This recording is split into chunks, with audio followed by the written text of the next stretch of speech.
Մենք տեսնում ենք, որ Ռուսաստանը արդեն տնտեսական պատժամիջոցներ է Հայաստանի դեմ կիրառում, ոնց էլ դա կոչվի, ակնհայտ է, հատկապես երբ որ մենակ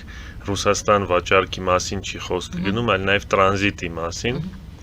ուրիշի ԱՏՄ պետություններ Ռուսաստանի տարածքով, դա մաքուր տնտեսական պատժամիջոց է, ոչ թե ինչ-որ այնտեղ խնդիրներ են գտել,